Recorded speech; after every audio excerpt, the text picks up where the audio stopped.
sending a crew to the moon for the first time in decades and sending inspiration to people across the country. And I'm assignment editor Mike Rogers at the desk. The Sheriff's Department being sued more than $300,000 for an explosion that killed 3 deputies. We have a copy of the citation and the lawsuit between OSHA and the Sheriff's Department. And the bear who made himself at home in these backyards. CBS LA at 5 starts with breaking news. Good evening, and thank you for joining us. I'm Pat Harvey. And I'm Rudabeh Shabazi. Our newsroom, like the rest of America, is still buzzing after the Artemis II launch. You're looking live from the Orion spacecraft, where the 4-person crew is on their way toward the moon. That includes a pilot from Pomona, Victor Glover. I'm so excited. I don't want to talk over you. Okay, this is the first crewed moon mission since 1972, and these 4 astronauts could travel farther from Earth than any human ever has. 4, 3, 2, 1. Booster ignition and liftoff. The crew of Artemis II now bound for the moon. Artemis II successfully blasted off from the Kennedy Space Center on a history-making trip. 90 seconds into the Artemis II mission. To a wonderful applause from the crowd. The 3 Americans and 1 Canadian who make up the Artemis II crew said their goodbyes to family and boarded their Orion capsule on schedule Wednesday afternoon. The mission will take them a record-breaking 252,000 miles from Earth, a little over 4,000 miles farther than the Apollo 13 crew in 1970. We're sending that spacecraft farther into space than ever before. If all goes well, the astronauts will see and photograph regions of the moon never seen by human eyes. Retired astronaut Mike Hopkins knows all of the crew. In these kind of moments, you're just very focused in on what step now. Let's make sure I get that one exactly right.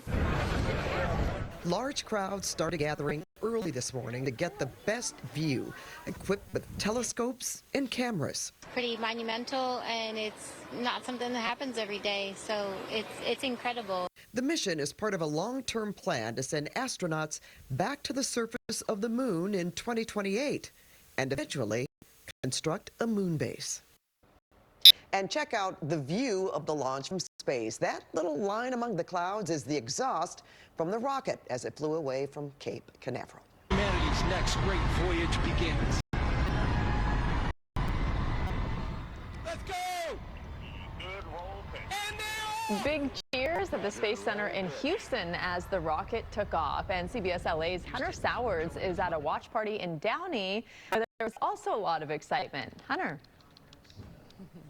Yeah, hi there, Rudabeh. I just felt really excited to get to see all of the faces and all of the reactions here today. We had so many kids packing here. The area, we've got a cleared out room now because they're closing, but they invited us for that launch along with the rest of Downey, and it really was a remarkable moment. So many of those kids I spoke to said that they have been learning about this in school, counting down for these moments, and then getting to watch it live. It really was such a moment, and we want to show you that at Blastoff. Take a look.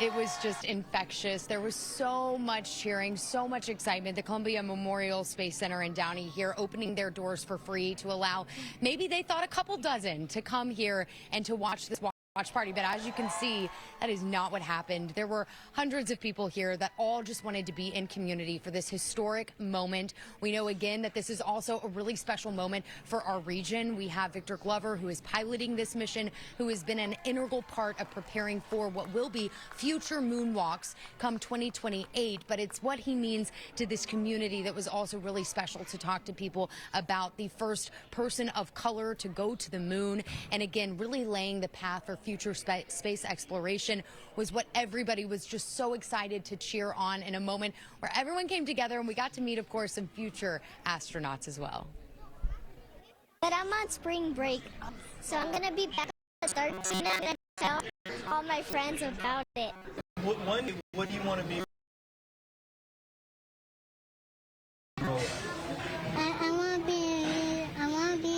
I'd like to be an astronaut and go up. It was an absolute thrill a minute. It was exhilarating. I've been to over 20 launches in person out at Vandenberg here in California, and it felt a lot like that, to have a big crowd of people.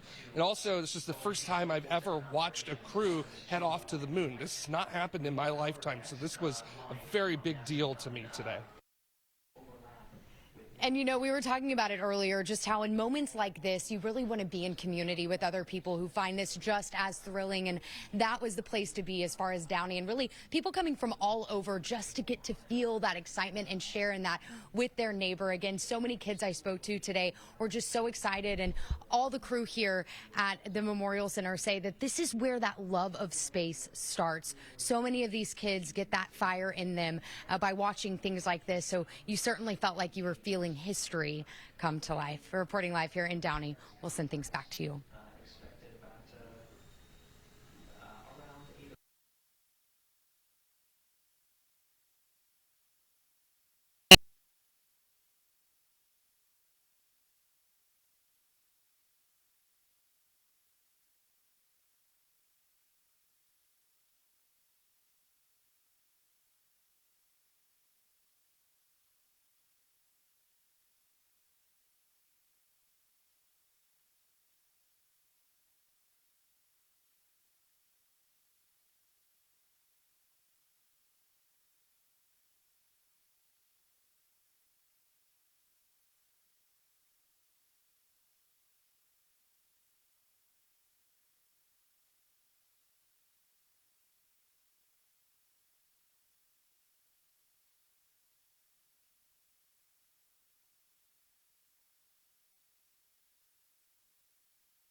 Practice call.